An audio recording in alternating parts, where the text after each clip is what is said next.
Dear students, in the previous class we have completed the first unit of your syllabus. Now let me start and enter into the second unit, that is Unit 2, Thermodynamics 2.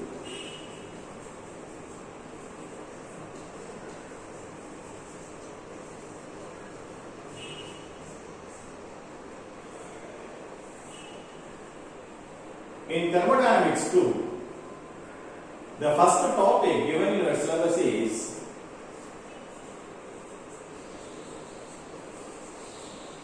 thermodynamics of real gases.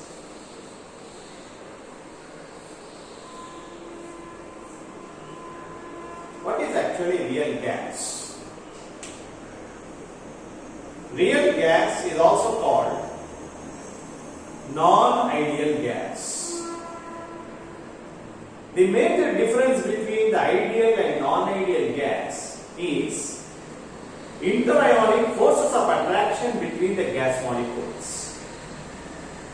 In the case of ideal gases, there is no interionic forces or interionic forces, or we can say there is no attractive forces or repulsive forces between the gas molecules. Whereas in the case of non-ideal and real gases, the attractive forces is taken into consideration. In the case of real gases do not obey ideal gas equation PV is equal to nRT. On the contrary, they obey van der Waals equation. You might have studied in your lower classes. P plus A by V square into V minus V is equal to RT.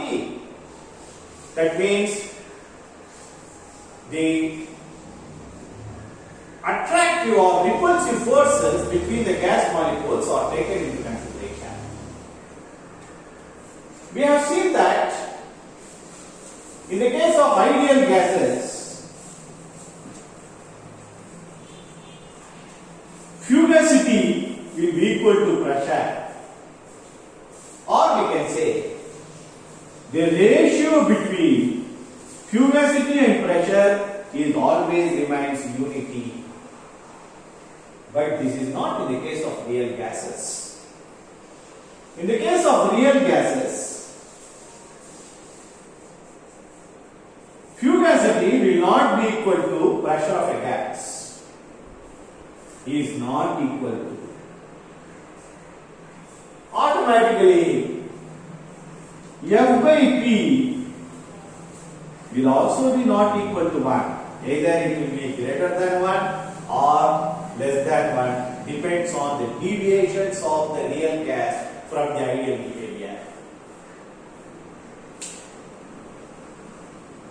In the case of ideal gas, how can we modify this real gas into ideal gas? Usually, most of the gases at very low pressure or reduced pressure, the attractive or repulsive forces becomes less and sometimes totally absent, and they will behave ideally.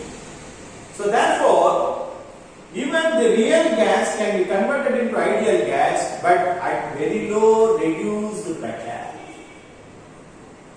So this is the major difference between real gases and ideal gases. The fugacity, actually the fugacity shows the measure of deviation from ideal behavior. Okay? Or we can say fugacity is the tendency or the escaping tendency from ideal behavior. The fugacity value for real gases may be greater than 1 or less than 1 depends on its deviation. After this, we are going to study the thermodynamics of real, or we can say of ideal and non-ideal solutions.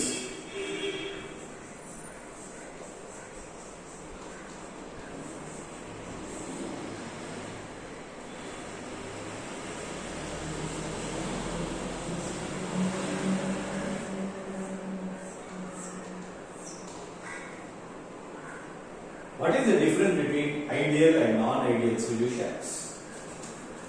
We have already studied the properties of ideal solutions. When we study the properties of ideal solution, in the case of ideal solutions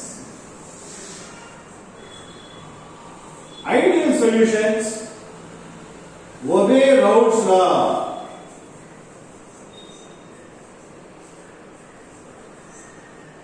They obey Raoult's law. What is Raoult's law? The vapor pressure of any constituent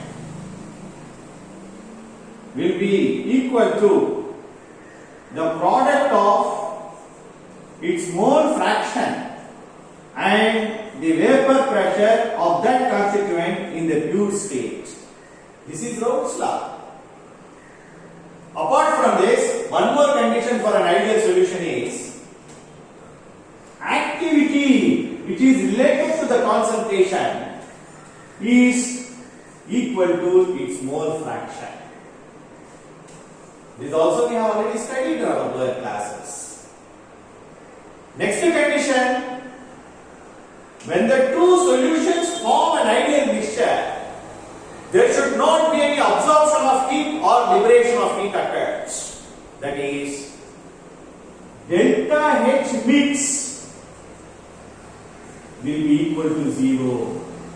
That means when the two liquids mix together, when they form an ideal solution, the heat content or the temperature of the ideal mixture will always remain constant. It will neither absorb heat from the surroundings nor emit heat to the system or to the outside. That is, delta H mix is equal to 0. Another condition, similarly, when we mix two solutions, when it forms an ideal mixture, there should not be any change in the volume. That is, delta V mix should be equal to 0.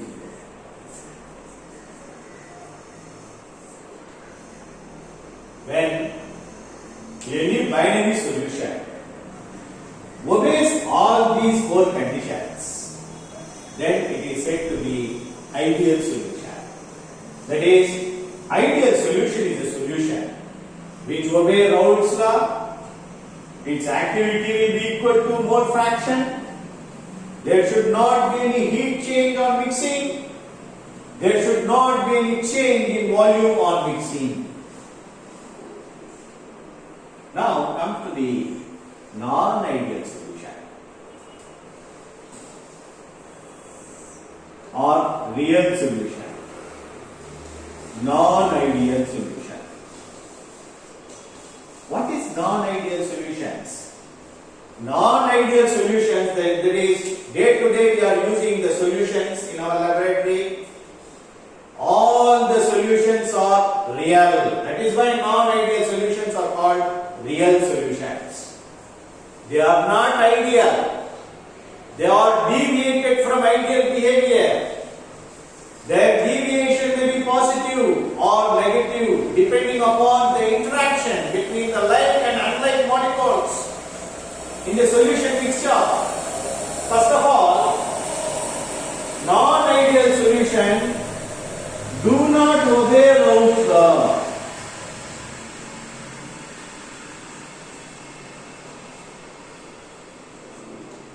They do not obey Raoult's law, this law, and their reactivity will not be equal to the mole fraction.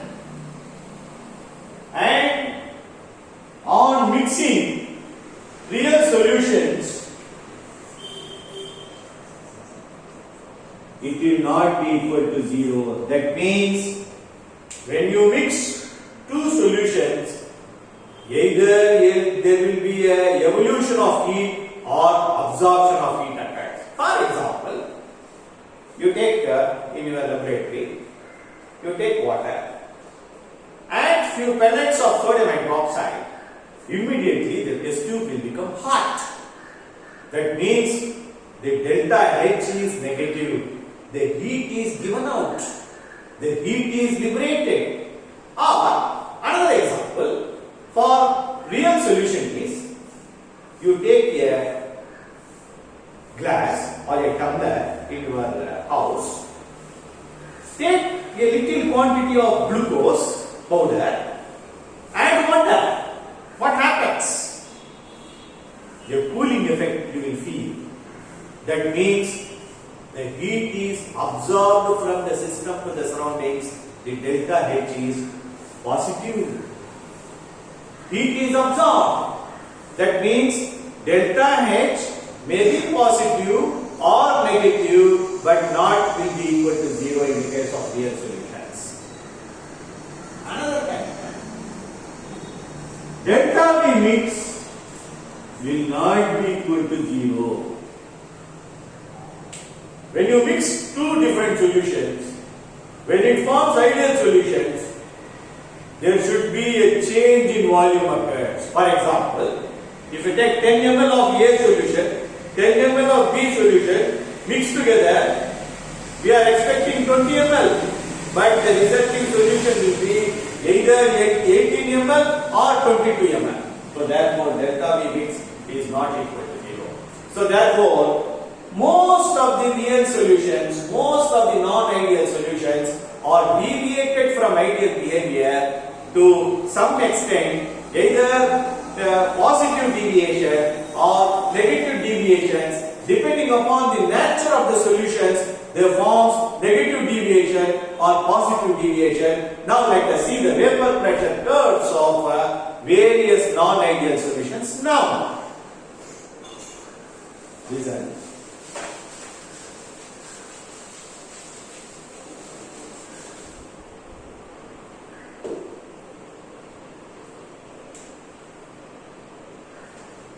Vapor pressure curves of non-ideal solutions.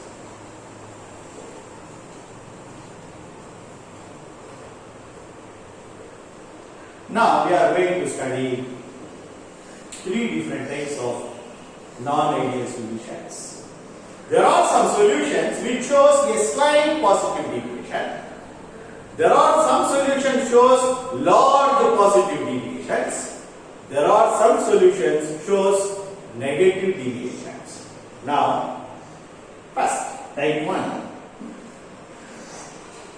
The real solution shows slight positive deviation.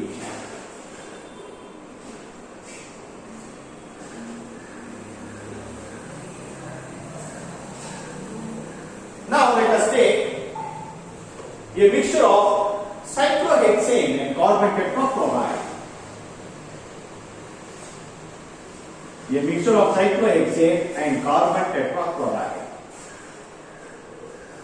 When we draw the phase diagram, see, when I draw the diagram, by taking vapor pressure in the x-axis, and the mole fraction in the y-axis. I am taking cyclohexane here, carbon tetrachloride.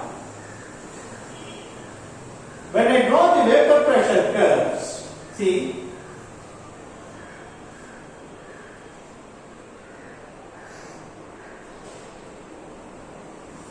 this is actually, the dotted line shows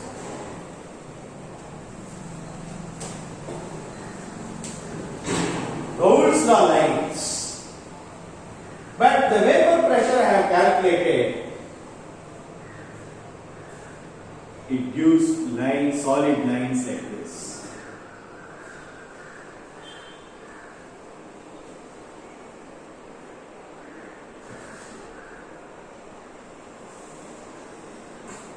There is a slight deviation. The vapor pressure curves obtained are having slightly deviation from Raoult's law line. Okay? Particularly the cyclohexane and carbon tetrachloride mixture gives their vapor pressure curves are slightly greater than the Raoult's law vapor pressures, and this line shows the total vapor pressure. Okay? This line shows the total vapor pressure of the solution mixture, and this line shows the vapor pressure of cyclohexane. This is the vapor pressure of carbon tetrachloride. These are all the vapor pressures at different compositions of cyclohexane and carbon tetrachloride. These vapor pressure curves are slightly deviated from their ideal behavior. They are slightly deviated means they are slightly above the Raoult's law line, that is which they shows slightly positive deviation. Now, we have another type, type 2.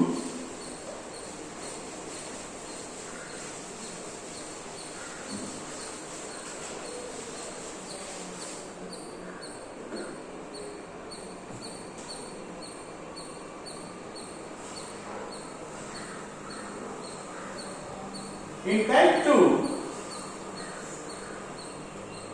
non-ideal solutions with positive deviation or with large positive deviation.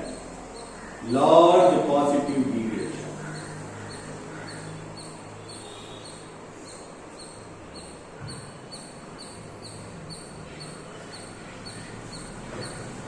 For example,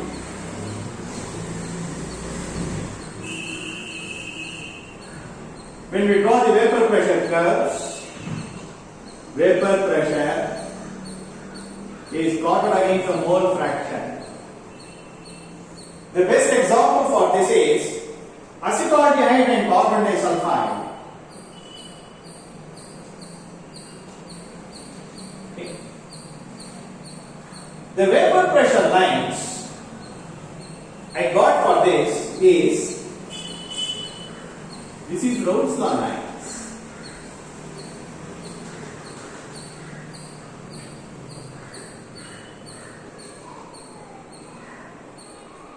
I found the vapor pressure curves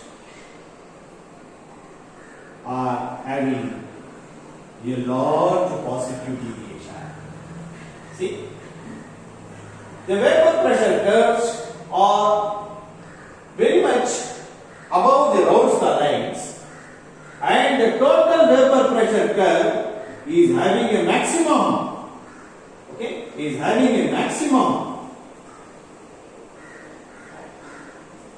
curve in the vapor pressure composition graph. That means here what it actually shows, the vapor pressure is greater means the unlike interaction is greater than the like interaction. For example, if we have the molecules, two solutions A, B, the unlike interactions are weak. AB is less when compared to AA and AB. Definitely. The unlike interactions are weak when compared to the like interactions, and this type of solutions shows delta H is positive. That means they absorb heat. They absorb heat. Okay? When the two liquid mixtures forms a non-ideal solutions with large positive deviations, in this case what happens? Their delta H value will be positive. Or we can say the fugacity of the first component will be greater than N1 F1 naught. Automatically for the second constituent, the fugacity of the second constituent will also be greater than equal to greater than N2 into F2 naught. What is N1, N2 mole fraction of the first constituent? N2 is the mole fraction of the constituent. F2 is the fugacity of the second constituent. This is the fugacity of the second constituent in the pure state. Okay, delta H will be positive. There are many examples for mixtures with large positive deviations. That is, mixture of water and propyl alcohol.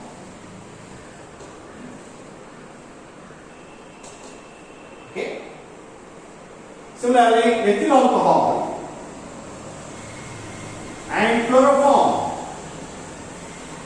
They also form this type of mixture with large positive deviation. Okay. So here in this case, delta H will be positive, delta V also be positive. Delta V also be positive. The change in volume will be positive. That is, when the two solutions mix together, the total volume will be greater than the actual volume of the solutions. Okay. Now, type 3 we are going to study is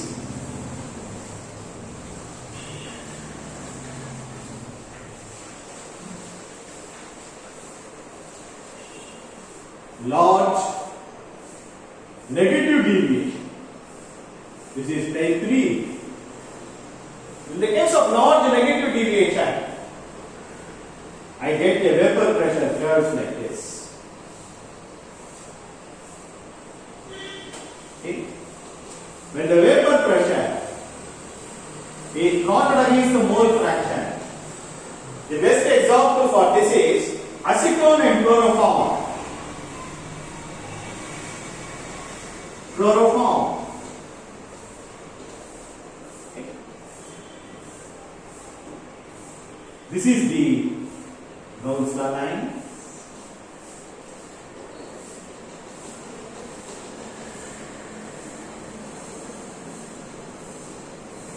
But the vapor pressure curve, I got it like this.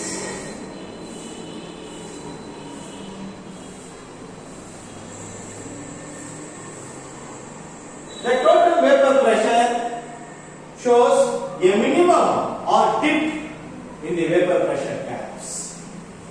Okay? The vapor pressure curves are lines well below the Rhodes law lines. That means the unlike interactions are greater than like interactions. Okay? Unlike interactions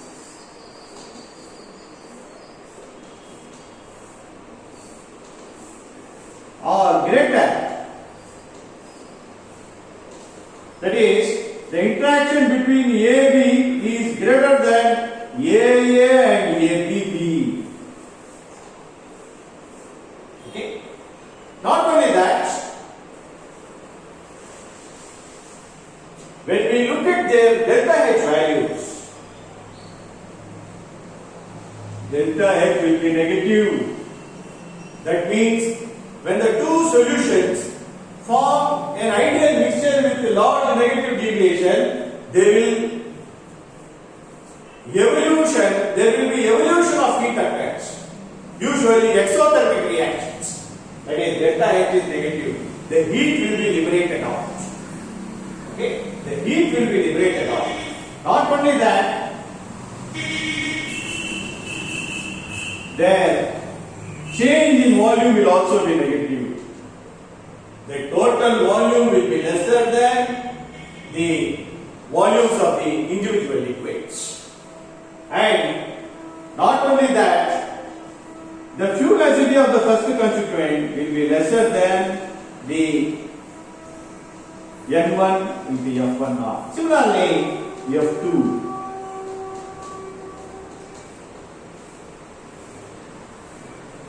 Okay. They do not obey Raoult's law. Okay.